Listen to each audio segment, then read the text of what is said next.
Well, it's 10 o'clock, so I think we can go ahead and get started, and I'll be admitting people as they come in. But just letting you know, I'm Plan's program assistant, so I really appreciate y'all joining us. This is the first we're doing in a series of training programs for rural library trainings, and I'll go ahead and let Luann take over. Good morning, everyone. I'm Luann Noel, and I'm the new Plan Executive Director as of last month, and it's my great pleasure to welcome you all to the kickoff of our first Plan Training Series event. This series is sponsored by a TSLAC grant called the Library Capacity Grant Program in order to provide rural training, and I think you all are aware of that, and I think it's also going to offer people who are in the middle margin a lot more insight into AI technologies and how to make them more relevant in the library. So this grant is being offered as a tool to stay in line with the LSTA 5-year plan of service from the years 23 to 27.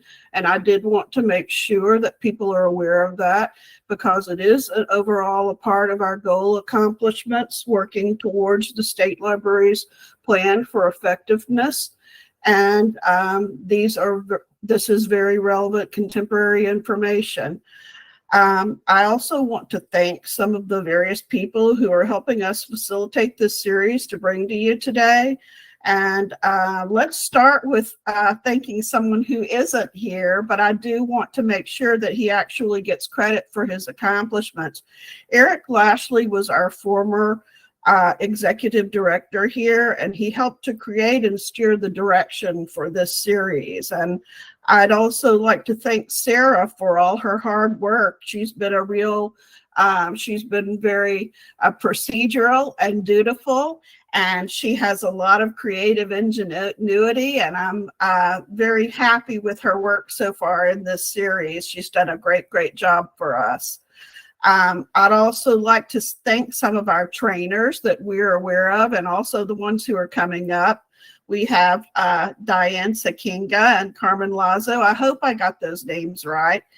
And I also don't want to forget Bethany Wilson, who is our TSLAC grant administrator, and her office for their various types of assistance. So we're going to be offering more of these trainings throughout the month and this year. And at this time, I would like to thank and introduce Henry Stokes, who is all things technology. And it's been my experience. He is a very practical person who in charge of technology, and he also has been very dutiful in offering his assistance in his time with TSLAC so far. So I'm very happy to introduce this series, and I'm going to let Henry take over from here. Thank you all. Thanks so much, Luann. Hi, y'all. So this is Y'all Tech Care Now. This is what to know about the newest technologies for library patrons. And I'm going to go ahead and we got a lot to cover. So I'm just going to set a timer, make sure I get through it all. So, starting off at the very beginning here, what is a library? What is the library's role over time? And you can see here, kids coming in and using the card catalog, using those old microfilm machines. These are new technologies at the time coming in. Maybe it was the first time someone was introduced to a computer, accessing the catalog once that was online, using audio-visual equipment, playing video games in the computer lab. But my point here is that technology and libraries have gone together since the very beginning, and they're often the first place people experience them and get someone helpful to teach them about it and learn how it applies to their own lives. So we can think about how technology has often fallen in a spectrum where some people have access to it more than others. There's different experience levels with it, and that the library plays a key role in bridging that, what we call the digital divide, right? but we bridge it in a way where we both address the most basic technology fundamentals as well as the more advanced things that are just coming around, just about to appear and become bigger deals. Like, for example, right now we think of tech fundamentals like using a mouse. If you're totally brand new to computers, a mouse is a strange device, right? So we at the library might assist someone with that. At the same time, we're also have the, virtual reality, as we'll talk about, is about to hit big in our world and become pretty relevant to us. But if you think about it, everything's always shifting. So what was once, for way back when technology was print, the card catalog was in a sense, a technology, right? That people needed to understand how it worked, and when you walked in, how you were supposed to find the right, shelf and find the right card. And a mouse was like far in the future, right? It was something kind of fantastical. And soon, virtual reality and that kind of thing will be a tech fundamental and won't be considered emerging technology at all. It'll just be part of our lives. And then what will be the next thing, right? So just think about things in time where it doesn't really matter where it falls. So today we're going to talk about emerging technologies, though. Specifically, we're going to dive more deeply into these first two, the metaverse. We'll explain what that is if you're new to that term. Generative AI, which is a really brand new tech it's just hitting it big. And then we'll talk a little about drones and then even going beyond and what future versions of this webinar might be about. I like this picture that says everything in this picture is now in your pocket, right? Which is true. We got it all down into this one device. But of course, the device itself, that seems very, wow, we're living in the modern age. But our grandchildren, great-grandchildren, great-great-grandchildren will look back and say, haha, they had to carry these little boxes around, these little things, and they had to stare at it like this all the time. They're going to have something very different, right? They're going to have a much more immersive world, which we'll talk about. So let's talk about the metaverse first.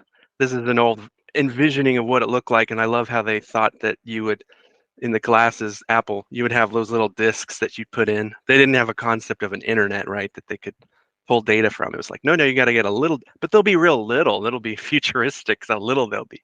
So the metaverse actually comes from, it was coined by the science fiction author back in 1992, and he wrote a sci-fi book called Snow Crash, where he called it the metaverse. And in that place, there were these people used VR headsets and entered a world that was immersive and escaped from a dystopia and had what they called avatars. And so people remembered that term over the time, and they've incorporated that too into other science fiction stories like The Matrix, Minority Report, Ready Player One, all kind of thinking about what that would mean to have virtual things interacting or taking over the world itself. So why is the metaverse now a big topic? A part of it has to do with the pandemic, and people started going online more, having more digital lives, right? And it did push people to be like, oh, wait, we got to really put more of our research and develop into what this metaverse is, because it's becoming more and more, it seems like it's going to be something people will really want. So you see a lot of investment in it. So what is it exactly? Well, it's actually a combination of all these different technologies, right? You might have heard of AR, augmented reality, VR, virtual reality, MR, mixed reality, which are all called XR. It's all these R's, right? That's why they came up with this blanket term, the metaverse, to help describe all this. And it's not any specific technology, right? It's not even a thing that's a product like Facebook, which is now Meta, can't say, well, we own the metaverse. No, it's just a concept, right? A concept of what this would look like when we have, and we'll get into what specifically it is, but when we have all these different ways of interacting with virtual spaces, right? So it's one way of looking at it is the sum of all virtual spaces. Whenever you're talking about virtual spaces in any form, whatever formation it takes, that's called the metaverse. And some people are now thinking of it as like, well, we had the internet. Well, the metaverse is like the next internet, a more immersive, experiential one that'll integrate with our lives even more. So just if you're new to these terms, that's okay. But just so you know the distinction, when someone says VR, they're talking about a computer simulated world all around you. There's nothing in it that's from the real world. Augmented reality, where it's actually you're looking at the real world, but you have overlaid digital stuff on top of it that you might be interacting with the real world. Mixed reality is where you mix both of those two things. So it's sort of like a VR where you have real and synthetic objects intertwined and react to each other in real time. And extended reality is just everything all above. So the metaverse, I like this quote that was in a TED Talk last year. It says, "In the metaverse, we will connect with one another as virtual avatars. We will live, work, and play together, building a whole new magical dimension of existence." Sounds very fairy tale like. And the same artist said, "Can be a wonderful playground for exploring identity, learning new skills, practicing creativity, and bringing our communities together." When I saw this quote, I wonder if you're thinking the same thing. It sounds like a library, right? I wonder, I mean, think about it. That's all that a library does, pretty much. So just an interesting thing to think about, that libraries in the metaverse have sort of similar goals in a way, at least how this artist envisions it. But just so you know about the metaverse, that's why there's this pie in the sky in the background there. It's not really here yet. You saw on the previous slide, early versions of the metaverse are kind of here when we talk about Minecraft, Roblox, Fortnite. If the kids are real into these, those are sort of early predecessor versions of the metaverse. They're not really fully metaverse, but we're definitely seeing the seeds of the metaverse there, because those are immersive worlds where people get to create things and interact with each other that way. We still have a ways to go before we actually get to the metaverse. So where are we right now? We've got these head-mounted displays that come in different forms, like either like a small through your phone that you can put on your eyes, like a little box you put your phone into, and you can use it like that. We have ones that connect to your video game system, your console. We have ones that connect to your computers, and we have ones that are separate from a computer. You just buy it. You don't have to buy a computer with it. The most famous of those is the Meta Quest, made by the company Meta, who used to be called Facebook. Right now there's some cool technologies happening, like it can actually track your facial expression, kind of recognize your motion, your movement, and put it into the virtual environment. It can scan, it's starting to scan your eyes, so you don't have to enter in a password. And they started out so bulky and hard to use. They're getting thinner and more comfortable. I like this idea of, imagine, I don't know if I would do it, but going down a water park ride where you wear one, and the water park itself is boring. You're just in a tube, but the sensation of going will be the same. And you wear these VR goggles, and they can just make amazing landscapes appear all around you. The AR, meanwhile, you're probably familiar with this if you've got a smartphone and you have any of these apps that superimpose something in front of you, right? That's the AR in action. But they also have started making headsets themselves that do AR, where you look through them and you see the real world, but then information is overlaid on top of it. And then what's sort of everyone's wanting is the smart glasses, which just looks like a pair of glasses, and you put those on, and it's got that augmented reality world. Right now, AR is not really hit it big, especially not except for occasionally when you want to look through something on your phone. It's not not everybody has it, but it is being used really in interesting ways by service technicians, frontline workers, designers, all these people out in the field. It's become very useful in the workforce in certain areas. But smart glasses are what people are expecting to hit any time now, and there's some that are even coming later this month. Meta's Ray-Ban smart glasses are coming out just in a week or so, a little over a week, almost 2 weeks, I guess. But next year, Apple Vision will have its kind of bigger, bulkier ones. But there's several that are out right now, but the average consumer it doesn't go out and get them. So they haven't quite hit yet. But I think, they're gonna, when they do hit, it'll be like the smartphone for a lot of people, and everyone will just have their own pair of glasses. Well, this is what we people are thinking. So what does it mean when we get this augmented reality through our smart glasses? Well, it's kind of, think about how much information you can have, and if it can recognize your gestures, how easy it'll be to work with the world in front of you instead of just having to turn to your phone in this small little rectangle, right? People think of it as giving you superpowers, right?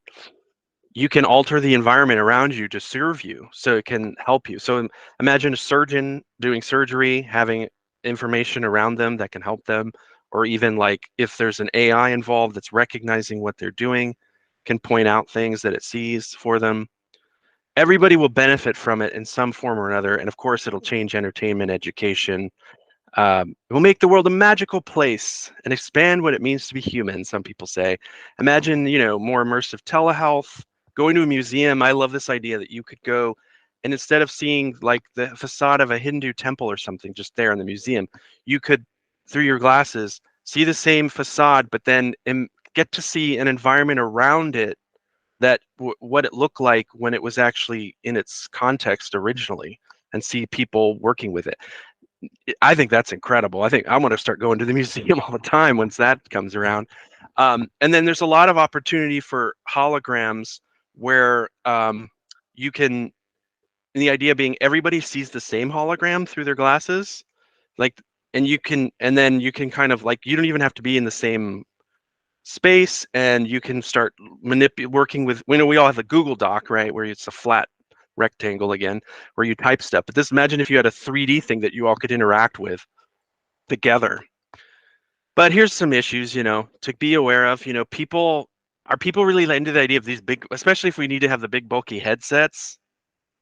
One Dr. Lewis Rosenberg described it as shoeboxes on their face. Like, what's that? You get cut off from your environment, right?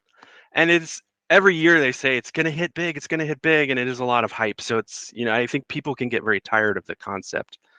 The other issue, which we'll talk about even more in AI, is this idea of data being harvested by these companies, especially if they start collecting your biometrics, like your blinks, your heartbeats, your expressions, harvesting it right off your face and using it for who knows what, right? Neurotechnology, this idea that if they can actually pull data from your mind, your brain, and who knows how that will be used and manipulated. People are worried it's providing premium access to our bodies, right? Like too much, because it's right there on our face and it's pulling in all this data from our lives. Another issue, concern for folks is who's going to own this? Is it really going to, we don't want it to be one monolithic platform that everyone must use and no one can ever have a separate thing. That's too much power and data for that one corporation. Are we going to be dependent on that corporation or corporations to help us even access things? And what if that causes us to, even more of a digital divide? We can't leave that space. We can be more easily manipulated. Lots of issues. People are pretty worried about it for when it comes. What does it mean to have all this data too in our field of vision? Do we even want that?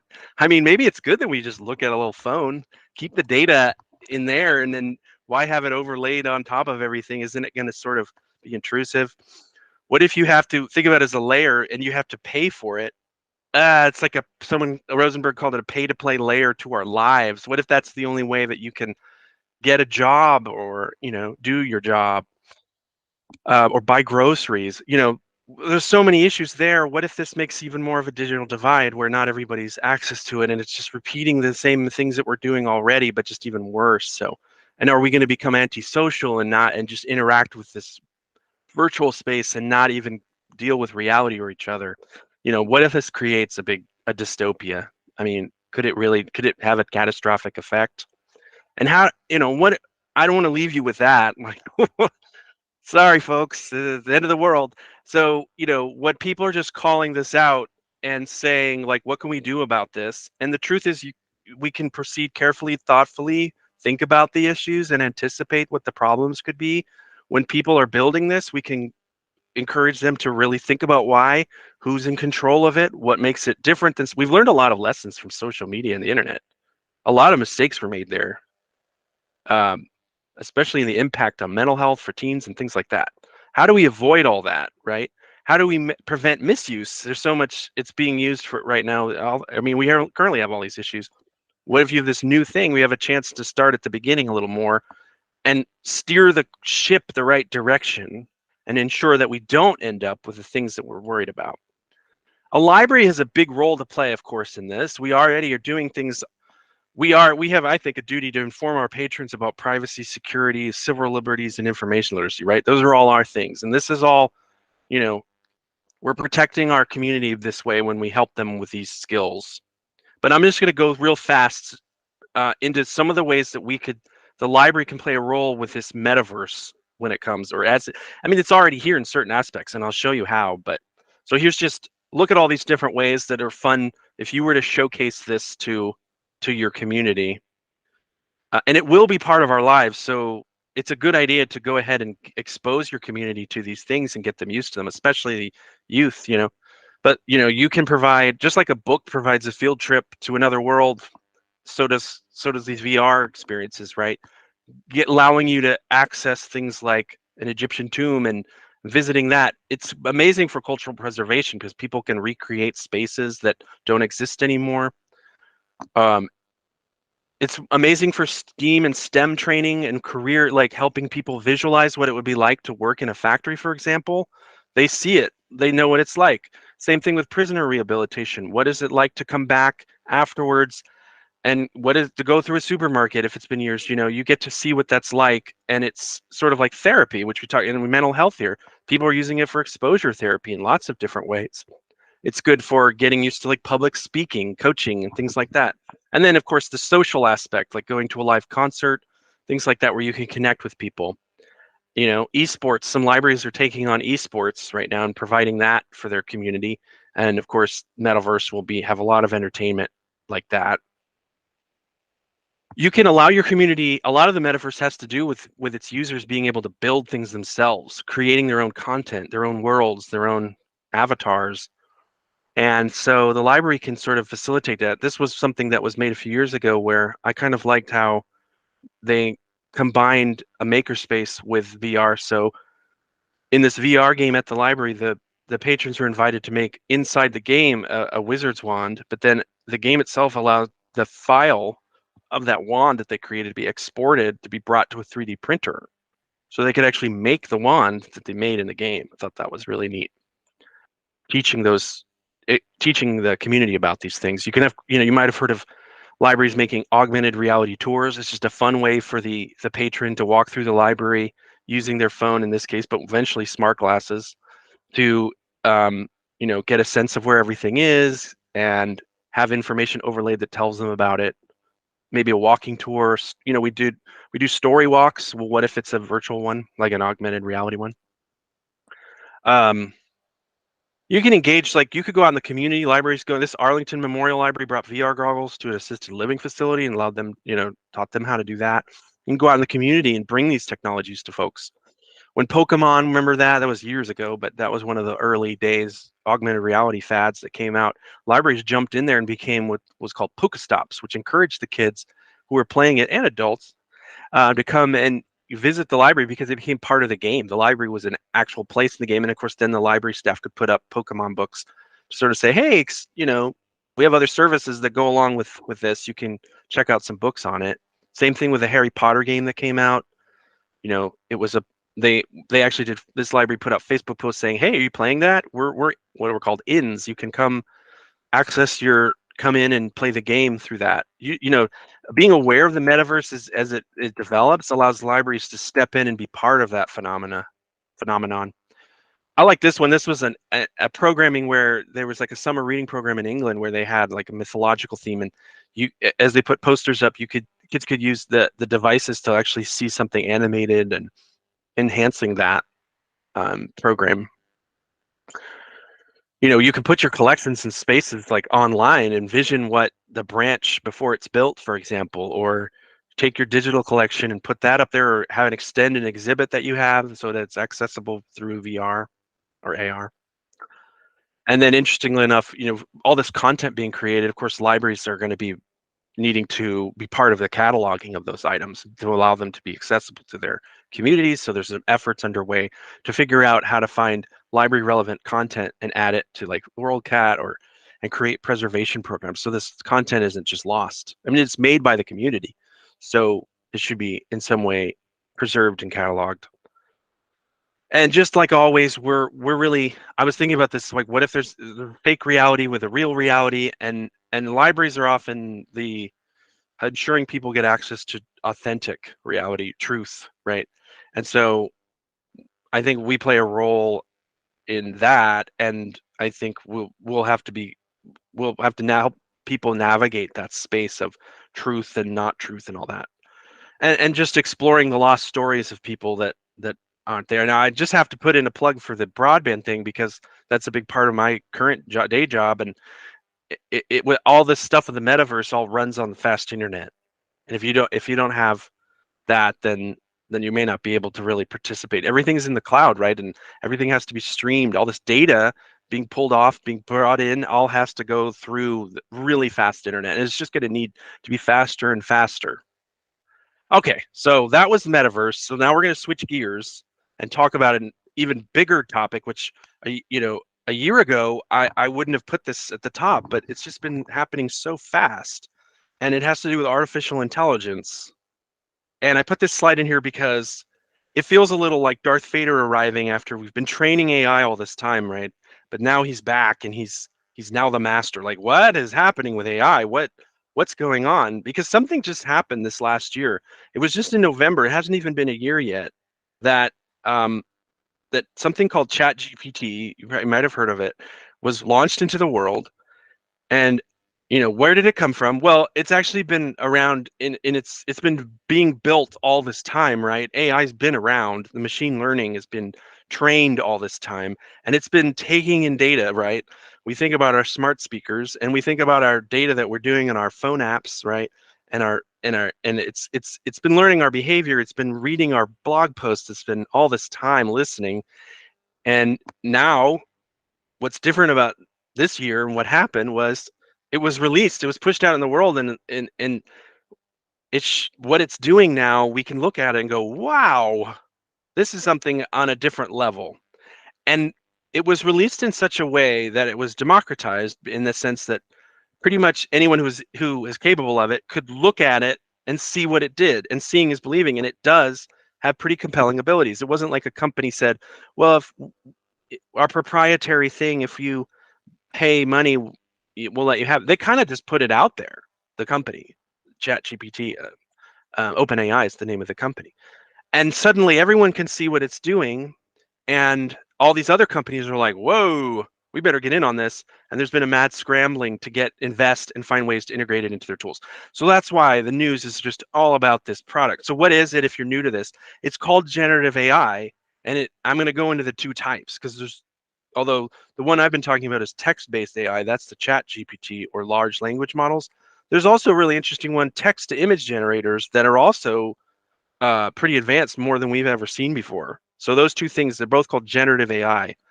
So let's talk about that art one, because I think it's pretty cool. These are some of the main ones that are out there. OpenAI, the same company that did ChatGPT, did DALL-E 2, and now DALL-E 3 is coming too. But and we'll talk about what these are, but these are the different ones. The most famous one right now is probably Midjourney.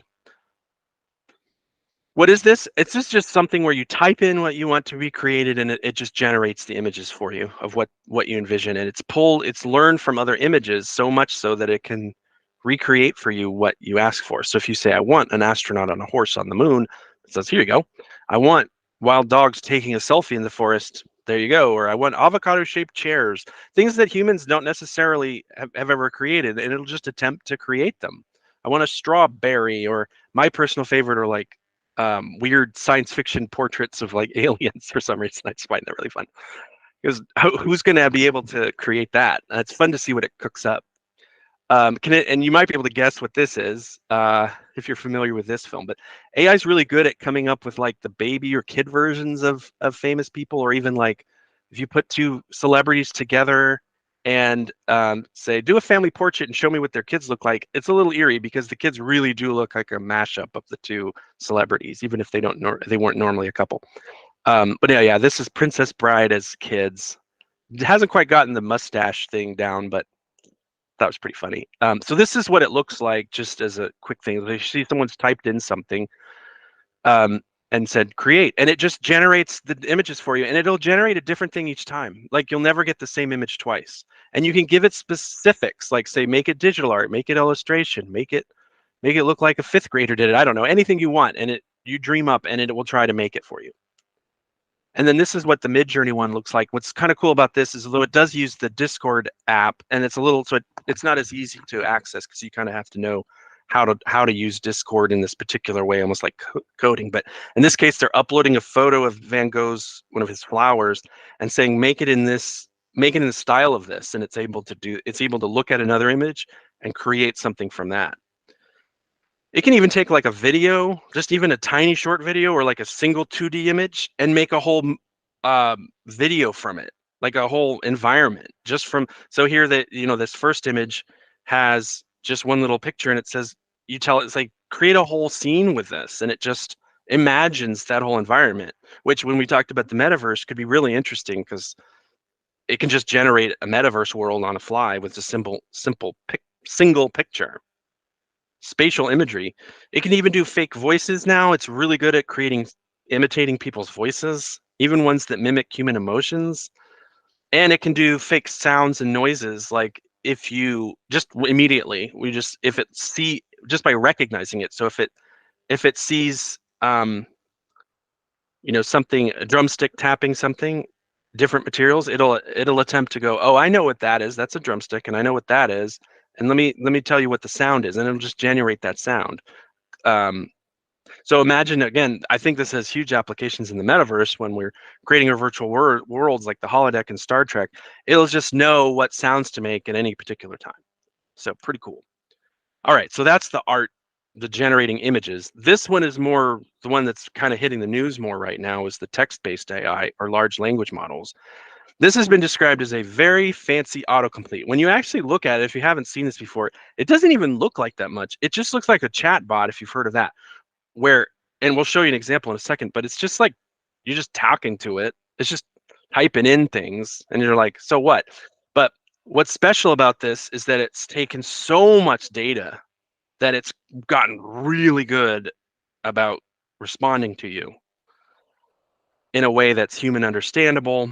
And it's pulled data from all these places such that, well, I think UT Center for Teaching and Learning, I like the way they described it. So it's like this AI that's optimized for dialogue. It knows how to talk to a human user in a conversational way and composes the text based on your prompts. And it can just do it on a variety of topics and different styles. You just type in a question and it generates text for you, right? And there's several versions of this besides just ChatGPT by OpenAI. Google's got one, and called Bard, and there's more besides. So, but ChatGPT has sort of jumped into being the forefront of this. This is what it kind of looks like. Someone's just typing in, give me a romantic comedy writing prompt for the day. It just starts typing as if there's someone on the other side giving you a fully original. It's never the same one. It's not like some of these things where it's like been pre-recorded ahead of time. I will say this when you ask me this. It's just coming up with it. Each time will be a completely different answer. What does this mean when, and this applies back to the art one too, like when you can just make any kind of image or make any kind of text. Well, suddenly this power is in the hands of way more people than ever before.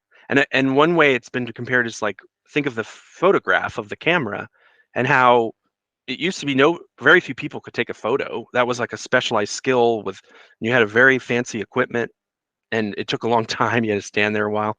Now pretty much everybody has a smartphone and can just take amazing pictures all they want all day long, at no cost to them. And suddenly everyone's a photographer. So it's one way to look at this tool, both the art and the text one, is as a partner, as a friend that helps you do things. And you'll see there's lots of ways this tool can be used as a partner that can assist the human. So think about what it means for people who are, knowledge workers who just need content ideas. So one way it's been described as a universal basic intern. It's just your assistant that helps you with anything. You can come up with new product ideas, if you want a title for something or a description of something, if you need a metaphor for something, if you want to, it can do cool things like you tell the thing you're a scientific study in particular, and then you say, now respond to my questions as if you're the scientific study, and you can ask it questions and it will respond as if it is somehow the scientific study had become a person you could chat with.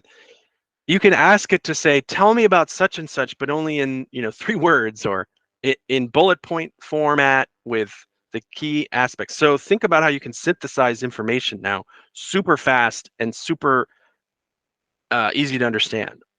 And see what it does if you've got any kind of problem, because it can just generate a different thing each time. Imagine if you're creative and in some way and you've got that blank page problem where you've got the hurdle of the artist block or writer's block.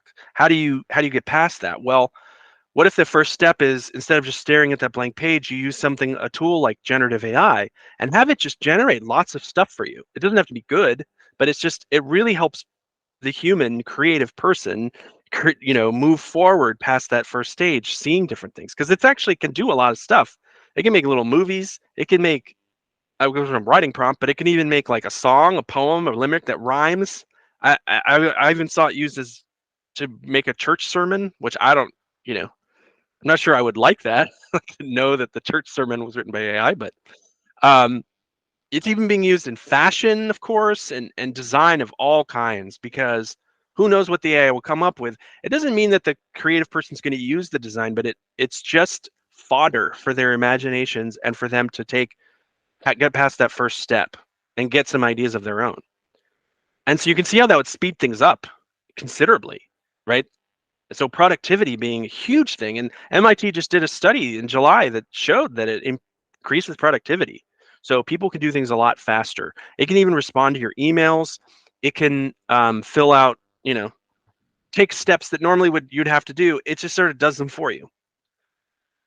Communication is big. It can phrase anything you write into a much better thing. So for instance, the Washington Post said, what if you said, rephrase, "Hi Lucy, your pump arrived. I pop over Tuesday to fit. Cheers, Ben." The AI will say, "Okay, here you go. Dear Lucy, I hope this email finds you well. I'm pleased to inform you that your pump has arrived. I'll be able to pop over Tuesday." It said, it's suddenly like people who may not have the time or the training to write these letters that are more polite, more eloquent, can now just do this instantly by typing in something and having it. Now, I think that's going to raise the standards for communication. If it's that easy now to write nice letters, then we're all going to be expected to. The idea that you would just shoot something off on the fly is like, oh no, why didn't you just put that in your chat GPT? But think about how useful this could be, though, for people who are non-native speakers. Think about if you need to represent yourself in court better, you can have it write something for you. You can improve your writing because you can even feed it what you've written and say, give me a 1-star review, and it'll give you the feedback.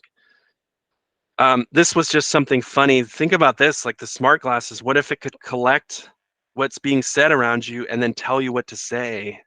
So like if you're on a date or a job interview, I don't like the sense of this, but this is sort of of what could happen, where you put them on and it's like, I'll just respond to whatever it tells me to say, because it's listening, it's doing the conversation for me. But this can do stuff to predict things. So it's being used in the climate crisis. It's being used for financial risks. Financial institutions are seeing a lot with the data. They can figure out, first of all, they can detect when there's money laundering because they can see the patterns.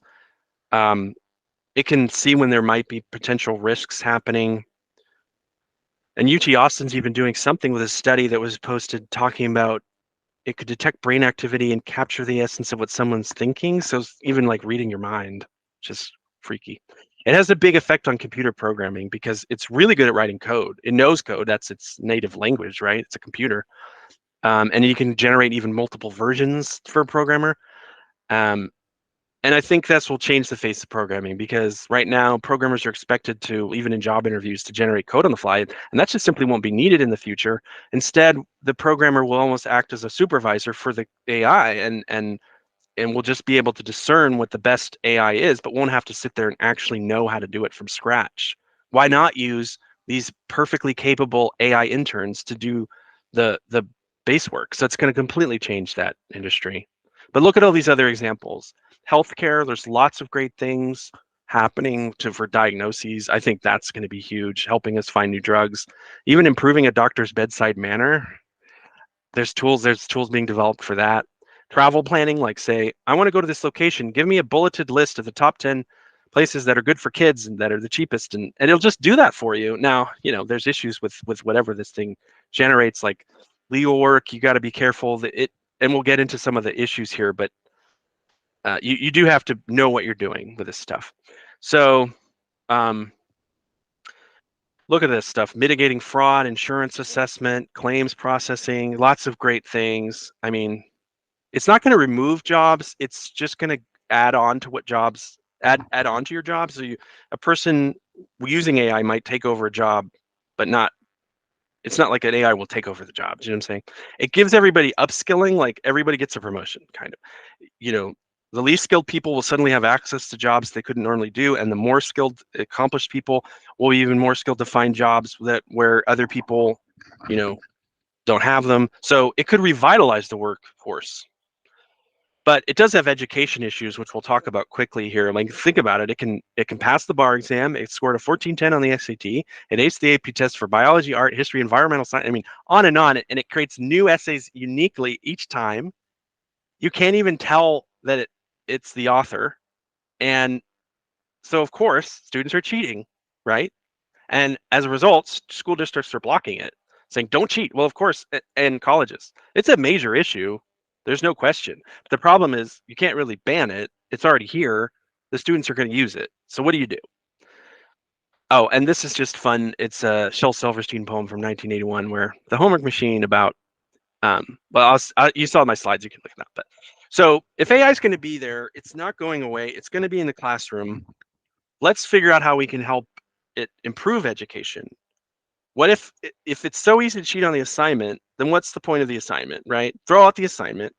Instead, figure out a new assignment that incorporates the AI, that's more student-centered, and that encourages engagement, creativity, and to actually learn and be critical thinkers. There's a lot of cool stuff happening there in the education space. So that I love seeing, and school librarians too are getting in on this. So I could do a whole talk about AI in education, but there are bigger issues that I want to make sure we cover before we end here. And one is that something called algorithmic bias, which is where, it's been trained on a toxic repository that we call the internet. It's just all that stuff. And it only can generate for you whatever you put in it. So if you put in garbage, it's going to give you garbage. And, the way this is done isn't necessarily done in a fair way that, it's going to be biased. So there's issues there. Other issues are stealing the work of others. It's stealing the work of artists in a lot of ways. If it just pulls an artist's work and makes it look exactly like them, they're taking money away from that artist. So we're seeing lawsuits. We're seeing products like Glaze that give watermarking for this so they can't be taken by AI. And here's the biggest thing. It's like a dog that you throw a stick at, a golden retriever. It just brings you back what you want. It just does whatever you say to do. And sometimes it doesn't even, it gives you what you want, but it's not even true. They're called hallucinations, and it can give you fake info and sometimes harmful info, like things about yourself that aren't even true. Like someone sued OpenAI because it was claiming they were a scammer when they're not. It's got issues, and its data is outdated sometimes. It's from previous years. Nobody knows quite how the data is being used, right? So there's lack of transparency. And it just recently was used as a tool to challenging library books. It's also easy to hack. You can just get around if they try to put things on it that will prevent people from, say, getting a recipe for a bomb. You can get around that too easily.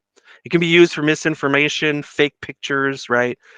Imitating people to do even worse things with phishing people. It's just messing with our sense of authority and realness, right? It can be used by evil people, right? And other people think too, it's too much rushing into things, too much like the metaverse, too much data being collected, security, privacy issues, big tech power consolidation, all the stuff we talked about. So again, we'll talk, preventing dystopia in a second, but let's talk about the library uses for this, because this is some stuff I collected.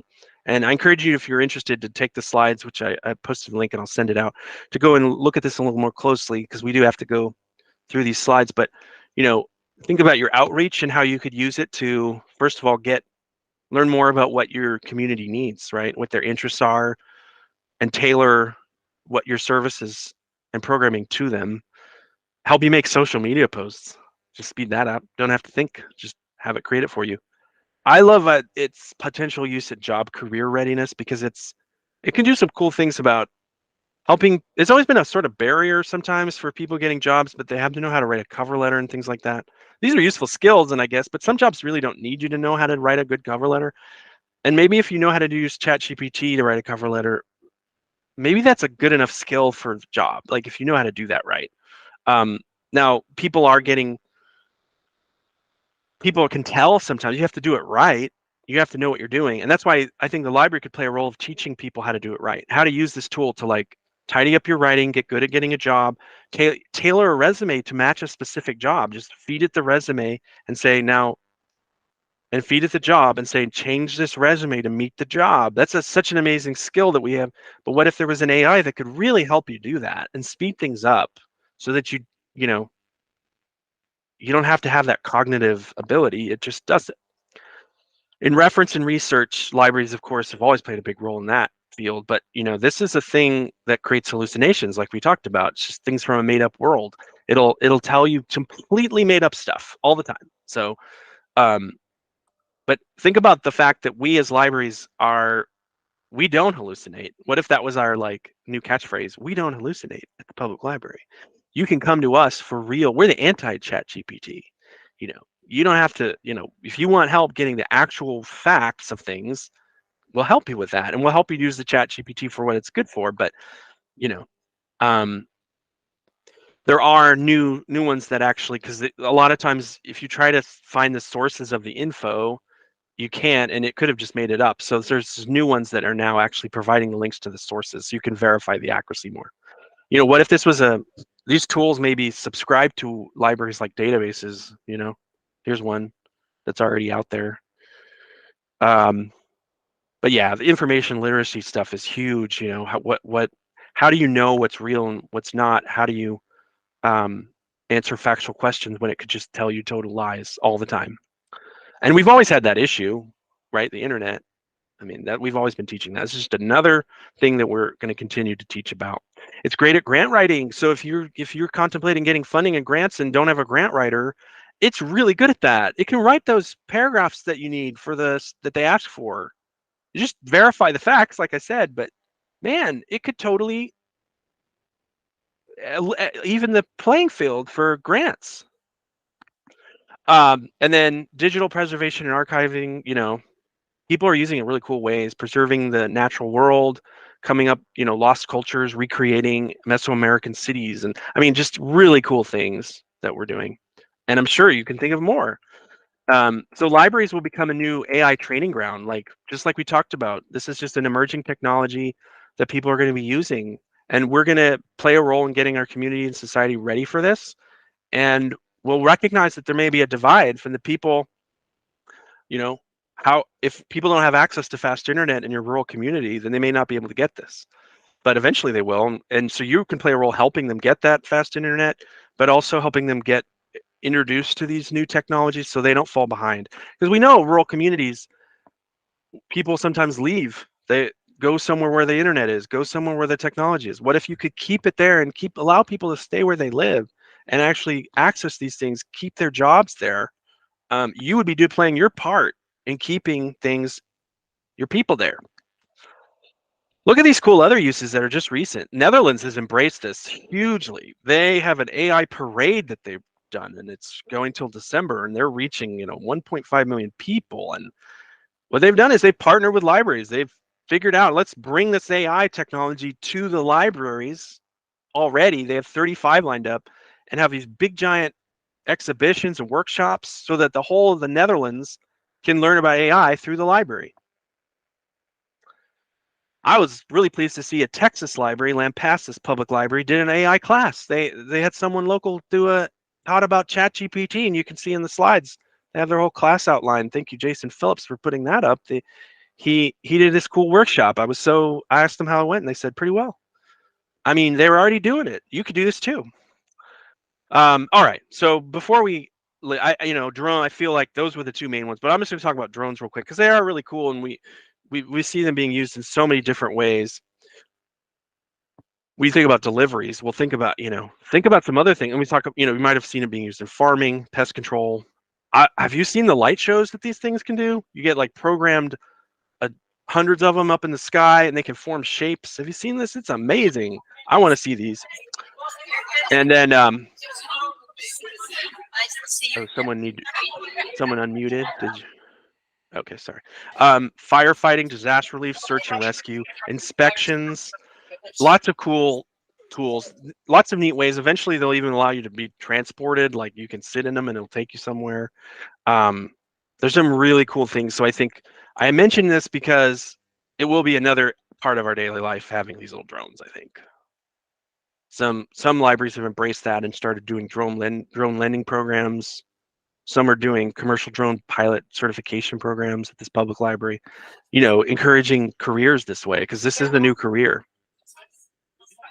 But yeah, I could keep talking about other things that that are out there that that are other technologies, like the Internet of Things, being like everything in our home, like a smart home is got sensors, is connected to the cloud, and is communicating with you and with itself. And the AI gets in there, and your whole environment is interacting, and eventually be interacting with the virtual spaces. So that's something to be aware of. We have the self-driving cars slowly getting developed and pushed out there. We have agriculture being completely redone with AI. That's really incredible. But one thing before I go, this is going to sound weird, but I wanted to talk about bioengineering. What? Well, I was reading this report, the Future Today Institute, they're futurists, they look at things every year, tech trends. They say bioengineering is a major disruptive force that will affect nearly every industry in the coming decade. So, but, it's going to affect, you'll either, eat something that was bioengineered, wear something that was bioengineered, or be treated by something that was bioengineered. It has the potential to have as big an impact as some of these other things we're talking about. It's the next critical general purpose technology, they said, and like the steam engine and internet before it, has the potential to influence entire economies and alter society. So I mentioned this as just a little bug in your ear. You don't have to know about it yet, but eventually maybe I'll be doing my talk about this. Like you can create new cells, tissues, organs with it, just brand new ones. Have 3D printing at your library of someone's lungs. I don't know. Connect living organisms to computers, teach them how to play games. There was someone doing E. coli, like teaching it to do tic-tac-toe. Create new materials, like, so that whole maker thing, like people will really be able to do their own cheaper, more sustainable things, and then biocomputing is interesting, using our bodies, our DNA to store data.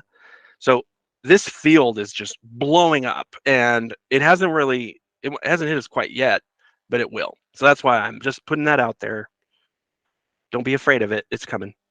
So final thoughts before we wrap up here. So I know it's a lot to take in, but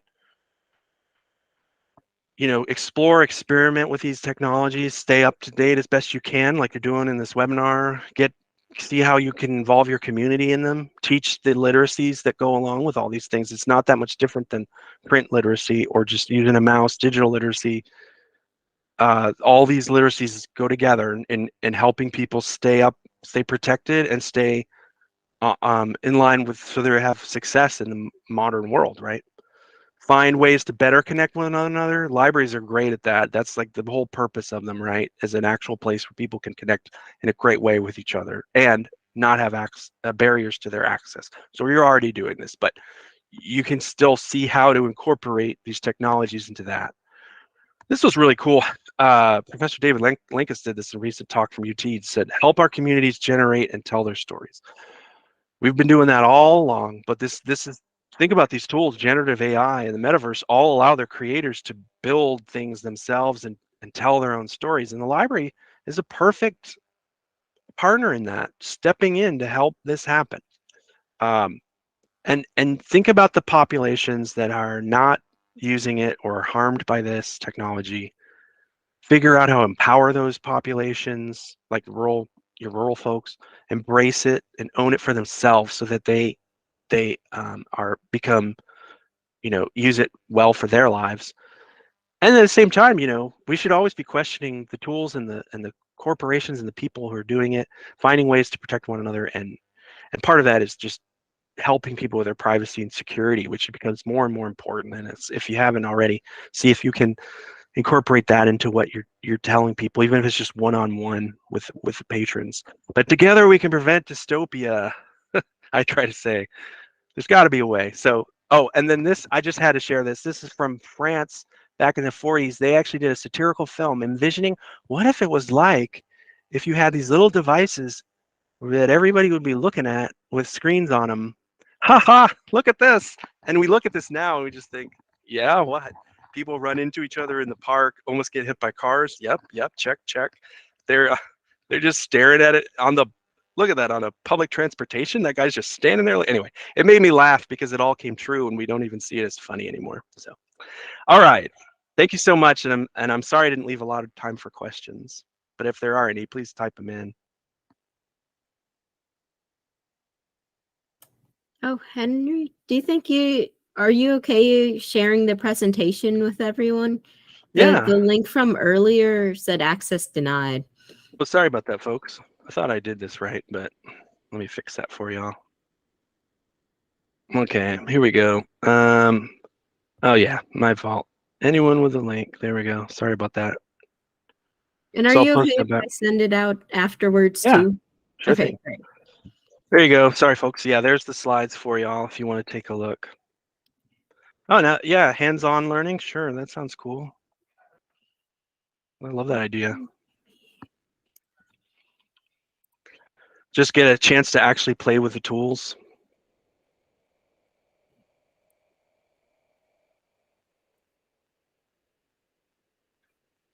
Were there any other questions folks had? You can also email me at that email address down at the bottom there if you have any further questions or requests.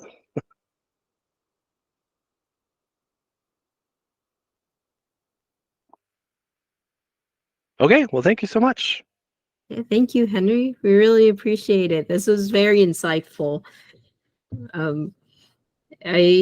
If everyone, I'm gonna send out a link to hopefully a link to the recording, as well as a post-training survey for y'all to fill out. That's probably gonna go out tomorrow, if not the beginning of next week. And feel free to email me too if you have any questions. We also have some more trainings coming up in October. We actually plan on doing this throughout next May. We're going to have just trainings every month. So please sign up. You check out just the plan website. I put them all on the front page. We have a lot coming up. There's one on the 10th already again, and that's going to be on banned books and how to handle book challenges at your library. So if you're interested on that, especially with how big that's becoming, definitely sign up for it. Yeah. And feel free to any questions. And there's our annual meeting is tomorrow on Friday too, but I believe a link will be sent out for everyone to attend if they want to. Thank you all for attending. And thank you, Henry, again. We really appreciate it. Thank you.